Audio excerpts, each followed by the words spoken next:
네, 이번 주에 고난주간이 이제 시작이 돼서 큐티 말씀도 갈라디아서 잠깐 멈추고 저희가 고난주간에 맞는 말씀으로 함께 말씀을 나누도록 하겠습니다. 오늘은 요한복음 18장 1절에서 14절 말씀, 온전히 순종하시고 끝까지 사랑하신 예수님이라는 제목으로 함께 말씀을 나누도록 하겠습니다. 오늘 본문을 통해서 저희가 주목하고 또 집중하고자 하는 예수님의 모습은 순종과 사랑입니다. 예수님께서 그 귀한 삶을 통해서 이번 한 주 또 특별히 오늘 이 하루 저희에게 가르쳐 주시고 또 함께 하시고자 하시는 귀한 것은 바로 순종 그리고 사랑입니다. 예수님께서 제자들과 함께 기드론 골짜기 건너편 동산으로 함께 나가셨습니다. 그곳은 예수님께서 제자들과 함께 자주 모이던 곳이었죠. 그래서 가룟 유다도 그곳에 예수님과 제자들이 모인다는 사실을 알고 있었습니다. 그래서 가룟 유다가 누구를 대동하고 그곳으로 가는가? 로마의 군인들, 경비병들은 횃불, 등불, 무기를 소지하고 예수님을 잡으러 갔습니다. 우리 4절 말씀을 같이 한번 읽어보도록 하겠습니다. 4절 말씀 시작.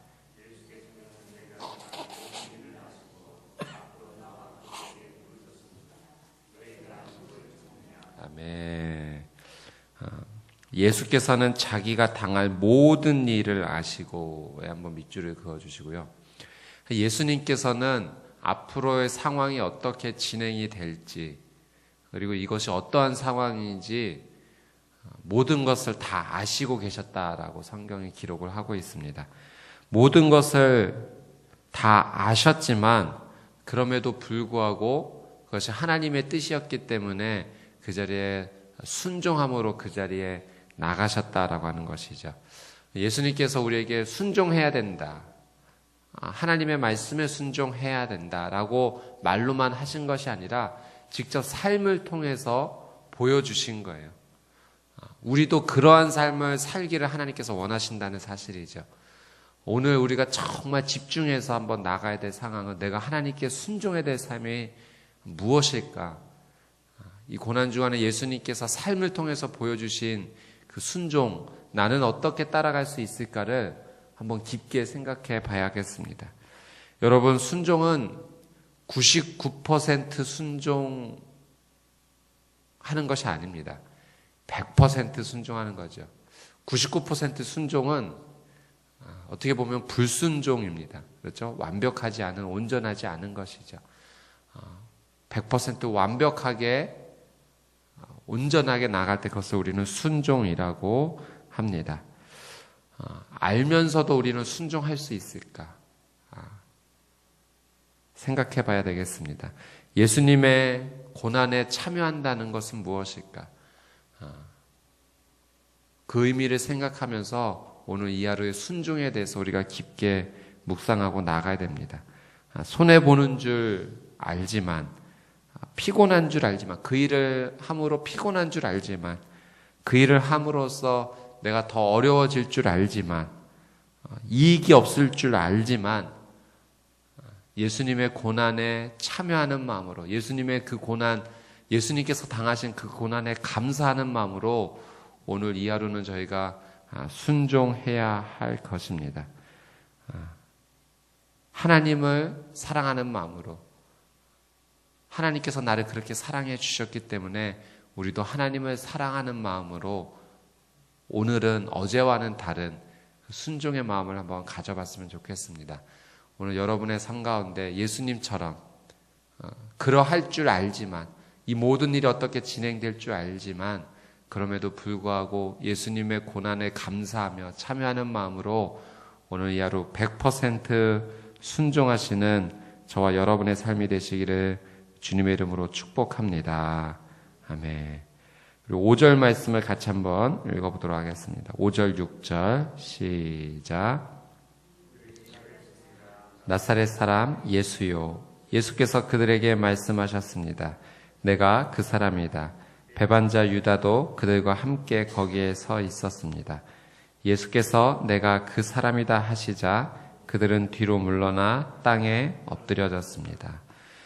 예수님께서 너희가 누구를 찾느냐라고 물으셨어요. 사람들이 나사렛 사람 예수요 라고 대답을 했습니다. 예수님께서 내가 바로 그다라고 하시자 그들이 물러나 땅에 엎드려졌죠. 예수님의 이 신성을 엿볼 수 있는 장면입니다. 내가 바로 그다라고 했을 때 그들이 그 권위 앞에 놀라고 물러나 땅에 엎드려지는 모습을 보게 됩니다. 너희가 누구를 찾느냐라고 예수님께서 말씀하고 계세요. 그들이 나사렛 사람 예수요라고 이야기를 하고 있습니다. 그들이 예수님은 찾고 있었어요. 그러나 그들이 찾고 있었던 예수님은 구원자 예수님은 아니었어요. 그들이 찾고 있었던 예수님은 자기의 죄를 용서해 주시기 위한 예수님은 아니었습니다. 사랑하는 여러분, 여러분이 오늘 찾는 예수님은 누구입니까? 너희가 누구를 찾느냐라고 주님께서 물어보셨을 때 여러분은 어떻게 대답하시겠습니까? 오늘 나의 삶을 행복하게 해줄 예수를 찾습니다. 나를 오늘 부유하게 해줄 예수를 찾습니다라고 고백하십니까? 아니면 내 죄를 용서해 주실 예수님을 찾고 있습니다. 나를 사랑하시는 예수님을 찾고 있습니다라고 대답하시겠습니까?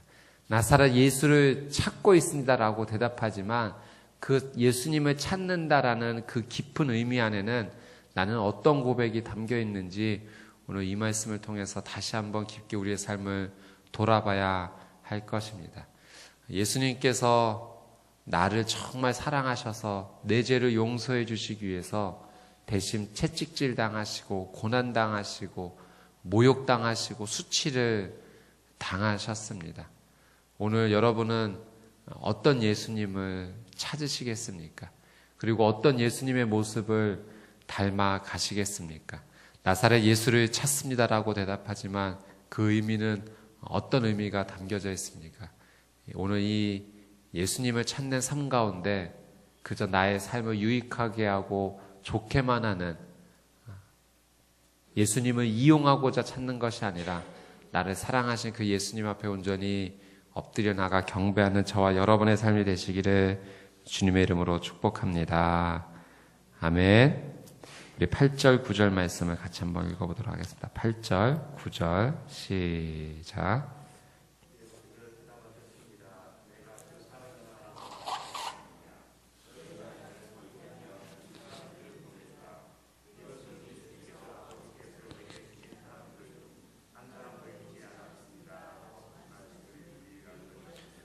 아멘. 내가 바로 그 사람이다 말씀하시면서 너희가 나를 찾고 있다면 이 사람들은 보내주라. 한번 밑줄을 그어주시고요. 이 사람들은 누구입니까? 제자입니다. 제자와 함께 그 동산에 가셨죠. 너희가 나를 찾고 있다면 이 사람들은 보내주라. 예수님은 알고 계셨죠. 지금 이 자신을 찾으러 온 사람들에게 붙잡아야 가야 되신다는 걸 예수님은 하나님의 뜻으로 알고 있고 거기에 순종하고 있습니다. 그러나 함께 있는 자들, 제자들은 예수님께서 보내주라라고 이야기를 하고 있죠. 왜 그렇게 얘기하셨냐면 말씀을 이루기 위함입니다. 아버지께서 내게 주신 사람들 중 한 사람도 잃지 않았습니다라고 하신 말씀을 이루기 위한 것이었습니다. 말씀을 이루기 위한 것이었다. 또 한번 밑줄을 그어주시고요. 예수님은 하나부터 열까지 하나님이 우선순위였고요. 하나님의 뜻을 이루기 위해서 그 귀한 삶을 사셨습니다. 동시에 우리에게도 그러하게 살기를 원하시기 위해서 삶으로 모범을 보여주신 거죠. 말씀을 이루기 위해서 사셨다는 거예요. 그러니까 오늘 우리도 이 하루를 어떻게 보내야 되겠는가? 말씀을 이루는 삶을 살기 위해 살면 됩니다. 오늘 내가 하나님의 말씀을 가까이 하고 그 말씀이 내게 뭐라고 말씀하시는가를 귀 기울여 듣고 그리고 그 말씀대로 말씀을 이루기 위해서 살면 됩니다. 어제 저희 주일날 함께 나눈 말씀 가운데 예수님의 외침을 기억하시죠? 들을 귀 있는 자는 들어라 라고 하신 것은 듣기만 하는 것이 아니라 듣는 것을 넘어서 이제는 말씀대로 살아가는 삶을 살아야 된다라고 우리에게 간절하게 요청하신 것입니다. 오늘 예수님께서 하나님의 말씀을 이루시기 위해 사셨다라는 것을 기억하면서 나도 그 모습을 닮아 말씀을 이루기에 살아가야 될 모습이 무엇인지 말씀을 가까이 하고 그 말씀대로 말씀을 이루는 거룩한 삶이 되시기를 주님의 이름으로 축복합니다. 어떤 말씀을 이루시길 위하셨는가? 내게 주신 사람들 중 한 사람도 잃지 않았다라는 말씀을 이루셨다라는 거죠. 요한복음 13장 1절 말씀에 보면 이런 말씀이 있습니다. 예수께서는 세상에 있는 자기의 사람들을 사랑하시되 끝까지 사랑하셨습니다. 예수님께서는 세상에 있는 자기의 사람들을 사랑하시되 끝까지 사랑하셨습니다. 내게 주신 사람들 한 사람도 잃지 않는 것이 어떻게 하는 것인가? 그들을 끝까지 사랑하셨다라는 거죠. 오늘 여러분에게 주신, 하나님께서 여러분에게 주신 사람들은 누구입니까? 한번 적어보십시오. 이름을 적어보세요. 내게 주신 사람들. 우리 가족을 적을 수도 있겠고, 내가 중보하는 대상자들도 있을 수 있겠고, 우리 공동체, 특별히 순회 함께 하시는 분들, 사역을 함께 하시는 분들, 여러분에게 주신 사람들은 누구입니까? 기록하고 싶지 않은 분들도 계시죠. 그러나 그분들도 하나님께서 여러분에게 주신 사람들입니다. 그들을 어떻게 해야 되는가? 그들을 잃어버리지 않게 해야 됩니다. 잃어버리지 않게 한다는 것은 어떻게 하는 것인가? 사랑하되 끝까지 사랑하는 거예요. 오늘 내가 그를 위해 끝까지 사랑한다는 것은 무엇일까? 그것이 예수님께서 보여주신 말씀을 이루는 삶을 우리가 쫓아가는 것이고, 예수님께서 우리를 위해 대신 고난당하신 그 고난에 우리도 함께 참여하는 삶의 모습이 될 것입니다. 오늘 이 월요일에 예수님의 고난에 감사하며 참여하는 것은 내게 주신 사람들 사랑하되 끝까지 사랑하는 것입니다. 그것이 말씀을 이루는 삶이요, 하나님을 우선순위로 더욱더 존귀 여기고 나가는 삶인 줄 믿습니다. 오늘 여러분의 삶을 통해서 사랑이 흘러넘치게 되시기를 주님의 이름으로 축복합니다. 아멘. 우리 10절 말씀, 11절 말씀을 같이 한번 읽어보도록 하겠습니다. 시작. 그때 시몬 베드로가 칼을 가지고 있었는데 그가 칼을 빼어 대제사장의 종을 쳐서 오른쪽 귀를 베어버렸습니다. 그 종의 이름은 말고였습니다. 그때 예수께서 베드로에게 말씀하셨습니다. 내 칼을 칼집에 꽂아라. 아버지께서 주신 잔을 내가 받아 마셔야 하지 않겠느냐. 시몬 베드로가 칼을 가지고 있었다. 한번 밑줄을 그어주시고요. 그가 칼을 가지고 있었고 칼을 빼어서 대제사장의 종인 말고라는 사람의 귀를 쳐서 오른쪽 귀를 베어버렸습니다. 그리고 예수님께서 말씀하셨어요. 그 말고의 귀를 다시 회복시켜 주셨죠. 붙여주셨죠. 그리고 내 칼을 칼집에 꽂아라 라고 말씀을 하고 계십니다. 시몬 베드로가 칼을 가지고 있었어요.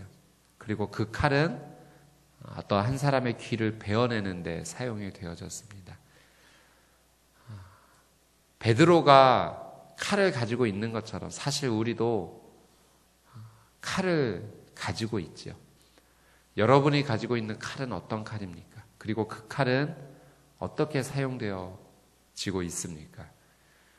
내가 가지고 있는 칼이 다른 사람을 해칠 수도 있고, 내가 가지고 있는 칼이 다른 사람에게 유익을 줄 수도 있습니다. 그렇죠?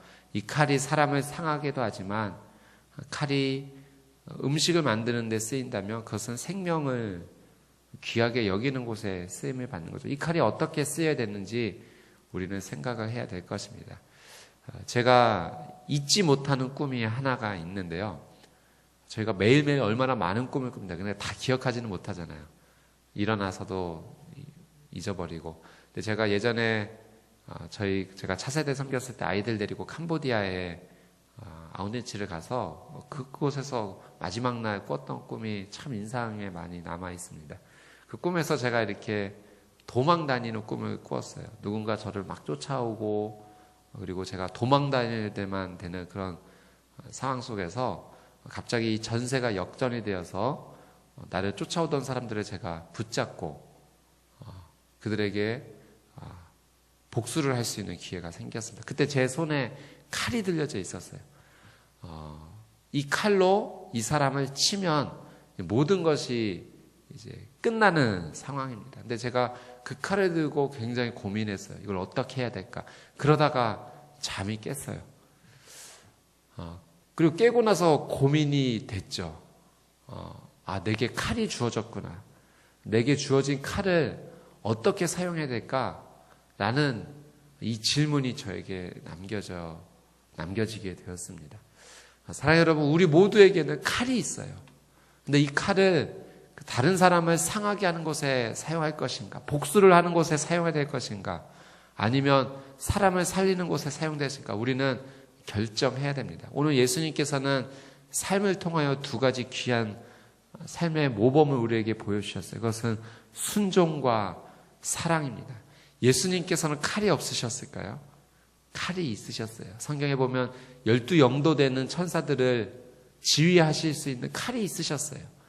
이 자리에서 예수님께서 천군 천사를 부르셔서 모든 사람들을 굴복하시게 하실 수 있으셨습니다. 그러나 그 칼을 사용하지 않으셨어요. 그 칼을 칼집에 두셨어요. 그리고 예수님께서는 그 모든 삶을 우리를 사랑하시는 데 사용하셨고 우리를 살리시는 데 사용하셨다라고 하는 사실이죠. 사랑하는 여러분, 오늘 여러분에게 주어진 칼을 다른 사람을 상하게 하고 아프게 하는 데 사용하지 마십시오. 특별히 우리는 언어의 칼이 있습니다. 이 언어의 칼날이 얼마나 날카로운지 몰라요. 이 한마디 한마디가 한 사람을 살리기도 하지만 죽일 수도 있다라고 하는 사실을 우리는 기억해야 합니다. 예수님께서 그 삶을 통해서 오늘 우리에게 보여주신 것, 순종과 사랑이었죠. 그렇다면 오늘 우리에게 주어진 칼을 순종과 사랑하는 곳에만 귀하게 쓰였으면 좋겠습니다. 오늘 이 고난주간 월요일 날을 보내면서 예수님의 모습을 온전히 따라가고 또 내게 주어질 칼을 생명을 살리는 곳에 귀하게 쓰이는 거룩하고 귀한 복된 하루가 되시기를 주님의 이름으로 축복합니다. 아멘. 오늘 주신 말씀 붙잡고 같이 한번 기도하도록 하겠습니다.